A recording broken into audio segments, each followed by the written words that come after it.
We dismiss history at our peril. Liberty Nation Radio with Mark Angelides. And we're back on Liberty Nation Radio, heard coast to coast on the Radio America Network. I remain your host, Mark Angelides, and we continue to be joined by a long-time host of this here radio show, Tim Donner. Now, earlier in the show, we were talking about the field and the fury of the two presidential campaigns. Now, Tim, I want to dig a little bit into the polls. As time of recording, we're just a few days out from Election Day. What's your take on the current polling? Well, it all revolves around what I call the 3-point question. And what I mean is that in 2016 and in 2020, the pollsters undercounted Trump by 3%. So to put it more precisely, in 2016, Hillary Clinton in the Real Clear Politics average had a 6-point lead over Trump. She won by 3. In 2020, Joe Biden had a 7-point lead over Trump, and he won by 4, which means that anybody looking at this and seeing that Donald Trump has now edged ahead in the popular vote should look at it and say, well, it's over. Now, it's possible that suddenly they've started to overcount Trump voters, that they've figured out a way to accurately get to those Trump voters who don't trust the pollsters, who don't trust the establishment, who don't want to talk to anybody that represents an institution that they consider part of the swamp, and even in many cases probably do head fakes just to confound the pollsters. Any combination of those things might have accounted for the 3-point swing from the polling average to the actual final result, which means if you look at the national polls now, if that same thing happens, Donald Trump would win the popular vote by 3%. If he wins the popular vote by 3%, he wins in a landslide. Or what Kellyanne Conway, perhaps the best political analyst we have these days, has called a narrow landslide. And what she means by that is that he could win all of these swing states by a point or two, but he would win all of them. And even though his margins wouldn't be huge like the traditional landslides we saw with Ronald Reagan and even with Richard Nixon in 1972, George H.W. Bush in 1988, he would have, at the very least, a decisive victory that could extend beyond the so-called blue wall of Pennsylvania, Michigan, and Wisconsin, plus the other swing states, Arizona, North Carolina, Georgia, and Nevada, or Nevada, as they like to call it. I don't like to inflame people in Las Vegas. So Myron LaFleur will be after you.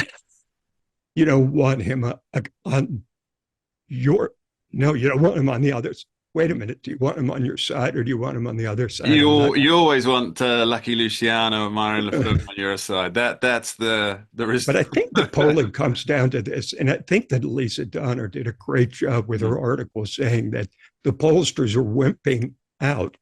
If you look through the polls going back months, very few of them have the race tied, exactly tied in the national popular vote.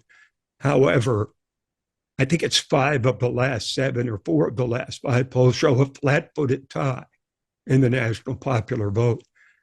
And I think that the pollsters are covering themselves this year because they were so wrong in 2016, and they came very close to being dead wrong in 2020.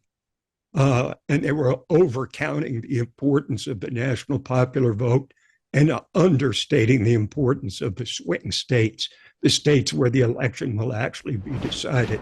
But I'd say there's no question, Trump may stall at this point, but only if Harris also stalls and things are baked in the way they are now. But as it is, he's up a point on average across the 7 swing states. So it's hard for me to see where Kamala Harris can make an impact unless Trump beats himself, which is always possible, or that Kamala Harris suddenly has some brilliant change of strategy where she goes away from scaring the bejesus out of the American people about Trump and offers a coherent vision of her own presidency that would stand in stark contrast to what Trump would offer. Seeing as her final argument was on the Oval, reminiscent of Donald Trump on the January 6th rally, there's a certain there's an intended connection there that she wants to say that yes, of a bad course, thing happened here and a good thing's happening here. So she's really just playing into the same rhetoric that, as you pointed the thing out, is, if you read both the left and the right, which I do, you will notice that several Democrats are wary at best or panicked at worst about this strategy of treating Trump as Satan or Hitler, take your choice.